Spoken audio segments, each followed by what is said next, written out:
Welcome to Speakernomics, the official podcast of the National Speakers Association. I'm Kenneth Kinney, but friends call me Shark. And like you, I'm a professional speaker and I love listening to Speakernomics. Speakernomics is the professional speaker show that will help you thrive and grow a speaking business so you too can change the world one keynote session, workshop, and speech at a time. And on this episode, we welcome John Petz. John is a CSP, a keynote speaker, a business advisor, author, performance expert, and guess what? He's got a new gold jacket. He's now a Hall of Fame speaker, getting the honor bestowed to him not that long ago at NSA's Conference Influence. John, welcome to Speakernomics. How are you today? Kenneth, what an introduction that was. I'm great. I didn't realize I did all those things. That's fabulous. This sounds interesting. It'll be fun. Well, they got to listen. So now to all my speaking friends, what are the moments that you create on stage that are truly the ones that are different, significant, and remembered? It's why we get picked. To be successful, sometimes you just have to identify, appreciate, and deliver simple moments as they could be the most important to you from the stage, but also in life. And before we jump in, make sure to go to Speakernomics.com. That's where you can find the tips, insights, and knowledge to help you become a better speaker, build a better business, and get paid to speak. John, let's dive in. Being that you live in Central Ohio, first I got to ask, do you ever drive over to Canton and let the locals know that you're also in the Hall of Fame? I think that's a whole different Hall of Fame, one that I have no business even talking about, let alone getting close to. No, but you might get 10% off at Applebee's if you can pull that off. At Applebee's, maybe 5. Well, John, your lighting looks a little dark in the background. I'm assuming it's that way because you're always in Michigan shadow. Ouch. Wow. It's all right. I'm not a big fan of big either. That's how we start. Yeah, that's how we start. Well, for real though, before we do jump in, as obviously somebody who admires you a lot, and with the more important questions, for somebody like you that often uses magic in their performances, I want to know, who is your favorite magician that you've ever seen perform? It would be names that no one probably has heard of outside of our industry. I mean, you'd think I'm going to say David Copperfield or, Penn and Teller, which have great shows. And David Copperfield, that's the person I watched on videotape studying and analyzing. Michael Close is someone I really appreciate. You would know him. I remember really learning a lot from him. Matt King, who actually we had at an NSA, we're part of our NSA keynote workshop, our winter conference chair. I was the chair. I had him be a part of it years back when. Danny Ortiz, you don't know that either, but just a great personality worker, a thinker behind magic, as opposed to just someone performing and doing, but really truth, theory person. So, were you a magician before you became a speaker, or did they work together, or when did you? I guess really the question is, how did you start integrating in magic into your speaking business and knowing that was something that was really going to resonate with audiences? No, great question, and I'll try to abbreviate and simplify it. If I pull the camera, but this little box right here, that red box, that is actually a box that my father showed me a penny trick with, the same box when I was 7 years old, and it fascinated me. And it was that, as I talk about the moment of amazement that we create with other people. No, I performed. Definitely magic was first because it was a kid. And when I got my real job, and I was performing and doing nothing major, but I used magic as part of presentations and sales. And, magic is about creating a moment that people remember and talk about in mind share. And then I would teach my salespeople, after I won't give you my sales background, but I had 250 sales reps. I had the corner office company, Mercedes, all those things you think you wanted. But I was helping people create these memorable moments. And then I had I had clients actually say, hey, could you come talk to our sales team? And then I had vendors like, hey, could you come talk? So I had no idea. And then I had random people like, hey, we heard you talk to sales groups. Would you come talk to our group? So that's how but magic came first. And it was understanding through the power of actually the Ohio NSA, are you a speaker who is entertaining? Are you a magician who has a message or a story? And I think I learned personally, for me, I wanted to be the speaker who also was entertaining and used magic as an analogy throughout. But magic came first and really helped me be born into what I've created as the overall experiential keynote. Well, when you think about creating and really breaking down the structure of, your content on stage, how do you think about it from breaking that down into simple moments, which obviously goes with what your book was about from a business perspective? But when you think about doing that on stage as well, what are the simple moments that you're trying to create that really resonate with audiences that help you become remembered as a speaker and with content that resonates with that audience? Well, I think the simple moments, I mean, not surprisingly, are about the moments of connection, moments they're going to remember on stage long before after long after they've left that conference. And I think there's also, I mean, there's moments with the audience, but there's also moments with your client, the event planners. There's multiple aspects. Where do you want me to dig? I mean, how tell me more. No, I mean, it's Or really both. a little of both. I mean, I think that's great that you brought up the meeting planners as well, because it is the total experience. It's not just a single moment. I mean, I know what I had heard on another podcast that you had even spoken about not that long ago as you were starting to write out handwritten notes. And again, I'm a massive proponent of that. And it's something that's a little moment that goes a long way. But really, I think sometimes where I'm really specifically addressing this question is also creating things on stage. There are I other got you. magical acts on stage, but what are you doing to break it down so that they help remember you? Sure. No, I love it. Love where that's going. I mean, I think everyone would say this. I create a unique connection with the audiences I'm in front of and what I want them to feel. And I always will start with feel, not learn, discuss. I want them to feel. I I speak about, amazement and physiological and neurological effects it have on us and why people remember you and how you can create that mind share for those that you serve. But I want them to literally feel that sense of amazement, that undeniable power of wow. And everything else is forgot about. You don't remember your emails you have to do, the checking in for your flight. You're totally in them. I want them to feel that. So that's the first, simple moment. And then I want the moment of pulling back the curtains and let's discuss why our body and our brain reacted in that fashion. And the next moment I create is, well, let's see how we can use that in our culture, our sales, and our service.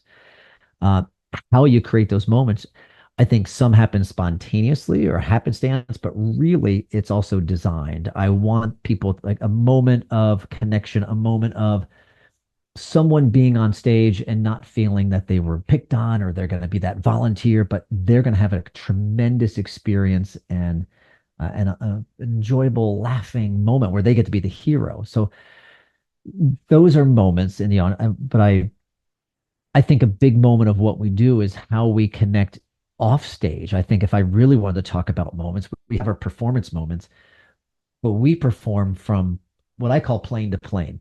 You might not know the spectators yet, but they're sitting next to you on the plane. And when they see you on stage, I'm like, oh my gosh, that was the person who sat next to me. So, what is my attitude towards any of my fellow travelers?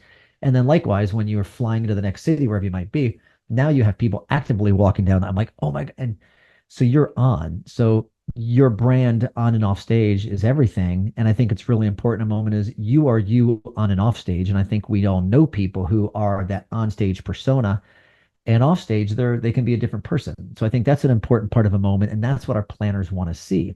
Handwritten notes to our planners are simple moments. Being the lowest stress point to any of your clients is a simple moment. Something I learned from Bruce Turkel. I love this in terms of, and I kind of did this anyway, but he kind of took another notch for me. Bruce Turkel, CPAE, CSP, great man. Texting someone when you're on site the night before just so that person like, okay, now I don't have to worry. They're in the hotel. And the Bruce add-on is, and he does a picture. Here's me at sound check. I'm here. I'm on time. I'm actually early. Don't worry. Everything's going to be all right. It's just that one other breath where someone, because I am the lowest stress point of that conference. That planner has so many things going on. And Petz, I have no fear, no stress on Petz. Simple moments in an audience, vocal diversity. That'll sound weird as a simple moment, but our brains, how we learn. So we're not, of course, not the monotone. There's many. It becomes sort of a struggle for meeting planners, as you know, because you've been on committees to help pick speakers, how you weigh the balance of becoming that in-demand speaker who has good content, but not necessarily too much versus too much and then too boring. How do you sort of live in that, trying to figure out how to balance what you do as a speaker and still provide the performance as opposed to just the editorial content.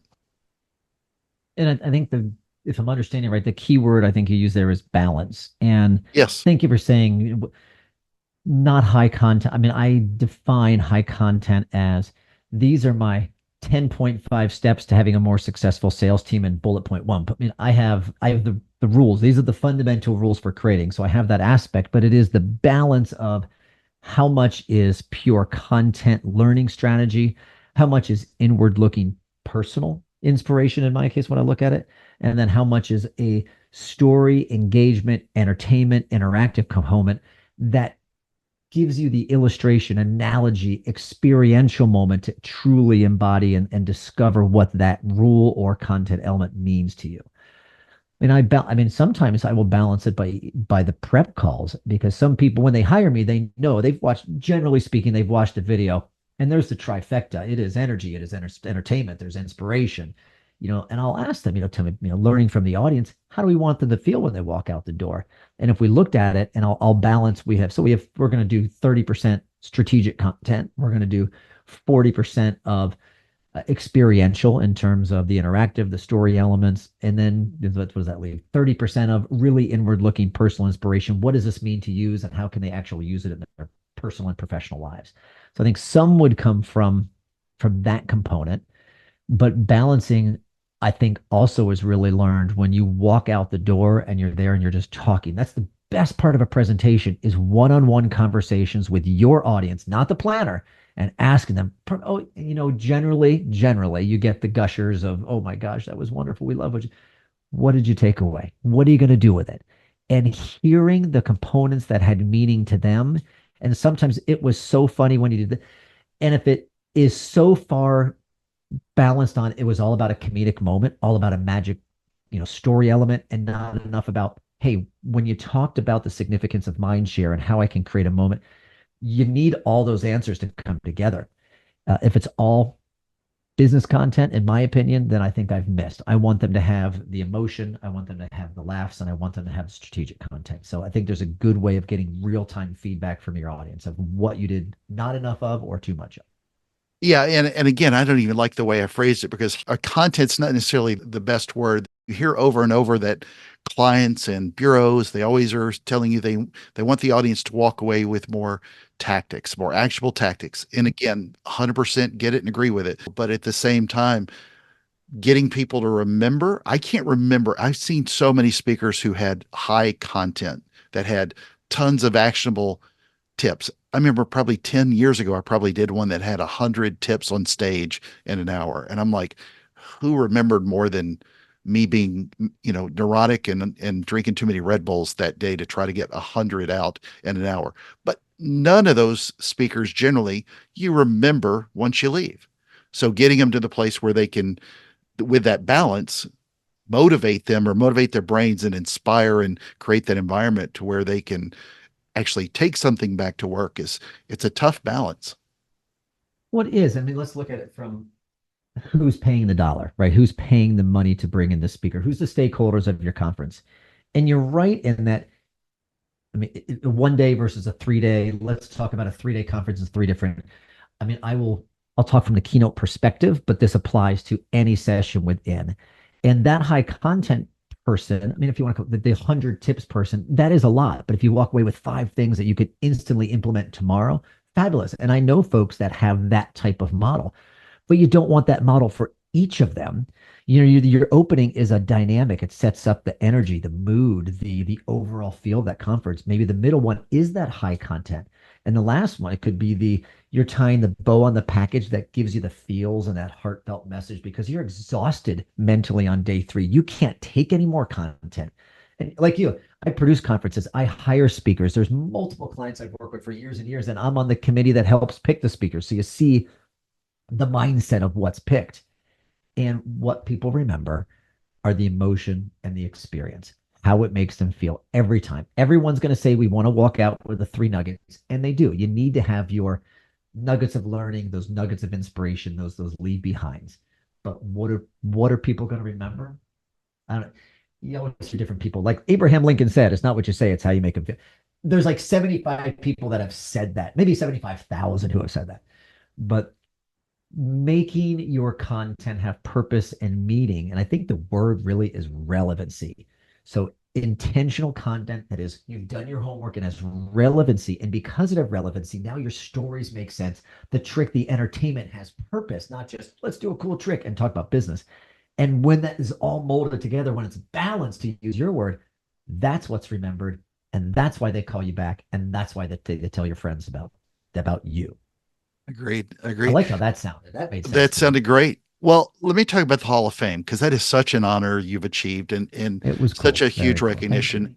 There's the recognition you receive from your peers, of course, and then there's the recognition that you sort of go through that introspective of you. You know, those are moments you look back on your own journey as a speaker and that evolution to get to where you are today as a highly successful speaker. What advice would you, Hall of Fame John Petz, give to younger you or any speaker who wants to achieve that level of success, not necessarily recognition, but you're obviously a much better speaker today than you were 10, 20 years ago? Very much so. What advice would I give to myself? Part of actually the acceptance speech, what I wanted to share was the shoulds. You know, I followed a lot of shiny pennies that really were outside of my being outside of comfort zone was okay, but realizing it was okay to be me and do it a little bit my way. And my way is different than other people's way. I didn't do it right. I didn't do it wrong. I did it slow. I would advice be I would actually give someone advice to get a coach earlier on. I've had coaches and I was very confident on stage, but when if someone really looked at me, have you thought about this? What if you said it this way? What if you structured it this way? I would have done that absolutely earlier on in my career because I've improved because of it structurally of the content. I would have allowed myself to be more comfortable being myself and letting magic play. And I was afraid like magic's going to be seen as the cheesy element. Magic is a fascination effect. And the more I played into it, the more I got booked. And magic is, it even could be an analogy for whatever is uniquely you. It doesn't have to be a silly trick. It is what is really you that no one else can do, no other story they can tell, and let people feel that moment and just believe in it and even talk about it when you're out doing your things and or you're pitching per se. Advice to myself, make sure my kids were involved in my business as young as I could make them involved and have them understand what I do. It's been a big piece of me, a big piece of their lives, and that is the number one thing that I would say, keep doing it and do it as early as you can so they understand what I do and are, I want them proud and to back it. It's not a business any of them will ever take over and go do, but it's a lonely business and all their friends, they've never known me to have a job. And all their friends have jobs and get in suits and drive downtown. But I don't know. I would definitely play that aspect in to tell myself. Well, I guess that applies for everybody except maybe Phil Van Hoosier, since Who did? whose daughter-in-law is Yeah. a successful speaker. So she's Rural in Workman. His inheriting- daughter runs his whole business, right? Exactly. Rural too. Yeah. Hey friends, this is Grant Bolden, founder and CEO of the Speaker Lab. Now, since starting the company in 2016, we've helped literally thousands of speakers just like you build and grow their speaking business. So whether you're a brand new speaker or you're a seasoned veteran, we want to help you get booked and paid to speak in 2024. So if you're interested in learning more about how we can help, head over to thespeakerlab.com/NSA. Schedule a free call with our team. Again, that is thespeakerlab.com/NSA. We can't wait to talk to you. You're awesome. Before we jump back to the show, here's a moment from the halls at NSA's conference Influence with NSA member, speaker, and author Chris Kelso. Chris, what does NSA mean to you? So for me, it's mainly about connections, relationships. This is a place where I get to meet a lot of new people and catch up with people like Shark that I haven't seen in a while. It's also about content. The content is great. And then the conversations where the connections and content come together and you have discussions that spark really great ideas.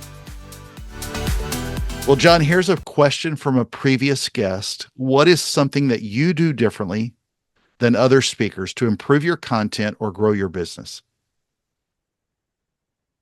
Something that I do differently from other speakers to grow my business. Okay. It's a solid question. Uh, well, I think part of it, I would come back to one thing I said basically, which is I work plane to plane. I'm on. I go to the networking sessions. I shake hands. Go early. I stay late. I meet people, but I am a referable based marketing system, meaning I get booked from being on stage and the people I meet. I don't do outbound. I don't do an email. I do very little social media. I do very little bureau work.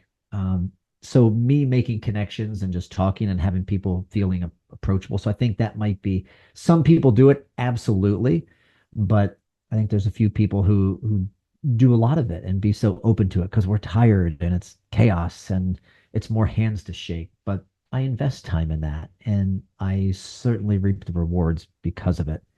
And it makes a connection. It makes you real. I think the other thing I would do differently if you don't, I keep in touch with clients and I refer other speakers to them. Many, I even tracked it at one point, like how much revenue do I refer out to other speakers? And I'm really proud of that. And how I do that is when I'm in their cities, when I see the articles, when their sports team that I know because I've talked with them wins, I'll send them a picture with a screen and I don't sell. I just keep in touch because I'm me and I like to do that. And I know roughly when they booked me the year before, if it's in June for a November event, I reach out. Hey, I was thinking of you. I know roughly this when we touch base. And I know they're not going to hire me. If it's an MC, different role does repeat, but if it's a keynote role, if I can be of help to you, I certainly understand your audience now. How can I help you find the best speaker? I know how tough it is. I mean, you Google speaker and you get 18 billion responses now. It's impossible. So people need to know. So I want to make sure they get a great speaker. And that makes me different because it puts me in their mind as a valuable resource. And my ultimate goal is, in 4 or 5 years, it's my turn again. And I want to come back and I want to give them something brand new and create that experience again. So I think that probably makes me different than I'm not always selling. I'm providing true value that I have no interest in financial gain from. Just, I want to make sure they have a great event. Good for you. All right. What is a question that you would like to ask a future guest on this show? Is this what you always do? Is that how I got that last question? I'm supposed to have one and you surprise us with this? What do I want to ask? Okay, you might have to edit just because I have to think now for a moment. What do I want to ask a future? I would ask, well, it depends on where they are in their business. If it depends if they have a family. I'm if you can't tell, very into the family aspect. It's the best thing I've done is take your daughter to work days and they see what I do and how it impacts people and how they can impact people in the world. I would ask them if they have a family, again, age dependent here, what are they doing to help their kids and their family see what they do and the impact they make on others? I would ask that question to someone in that environment. If they're a seasoned speaker, I'm asking, what are they doing? What are they doing to keep in touch with their clients where they're not selling, to extend that relationship far beyond the stage? What are you doing to extend the relationship far beyond the stage? However you want to word that is a good question. I got it. Because I would like to learn more. Those things that I do, but I'd love to hear what others are. Absolutely. All right. Well, let's do a quick recap then based on John's magical Hall of Fame advice. Number one, simple moments. The best ones are about connection. Create that unique connection. Help them learn, but focus on how they feel, that sense of amazement. It's the wow. Everything else they forget about. Help them look at how they can take that wow and apply it to their business, their customers, how they interact with other employees. Number two, when we talk about content and high content, you've got to spend more time figuring out that balance. Clients want us to provide actionable tips and tactics, but you've got to create the right balance so that they can feel and take advantage of what that content means to them, whether it's tactics or not. Number three, realize it's okay to be you, do it your way. And as he said, get a coach earlier on. Have you thought about is really a question that we all have to ask ourselves when we start looking at our own business, our speeches, and how we are on stage. That helped him look at the structure as well. And most importantly, help your kids and family get involved in your business. Couldn't agree more on that. John, I know I'm going to see you speaking again an event soon, NSA stage or elsewhere. Any last closing thoughts before we speak ourselves out and get off this stage? Well, I'm curious, that little recap that you just did, was that AI or was that you? No, that was like, sadly, that was me. That was you. Wow. Kenneth Eye or Shark Eye, but that was Shark Eye. I like it. I should, if I could get Cast Magic to do it for me live on the spot, I would, but if it's all me. My last thoughts. I'm truly appreciative of you for allowing me to be here, Kenneth, of NSA and how it's helped me learn to grow and expand my business and the people that I've met. It is truly a lonely business for what we do. And it may sound crazy because of how many people we meet, but invest in yourself and invest in the relationships within this organization. They are the lifeblood of me and help me through very difficult times in my life. And also where I can actually call and celebrate with someone who gets it just totally. When you have that awesome story or that you're not going to believe what happened on stage story, it's just this, it's this fraternity in a sense of people who I think understand each other. And that has incredible value to me. So I thank each and every one of you out there for being part of that club, team, fraternity with me. Absolutely. Well, friends, make sure to join us at Speakernomics.com and let your voice be heard. I'm Kenneth Shark Kinney, your host of the National Speakers Association's podcast, Speakernomics, and this has been another Hall of Fame episode of the show. Thank you, John, for your service to NSA and for lending your voice and advice to the show. And to everyone listening, thank you for the privilege of your time. And remember, Speakernomics is a podcast where you'll learn to speak, get paid, repeat.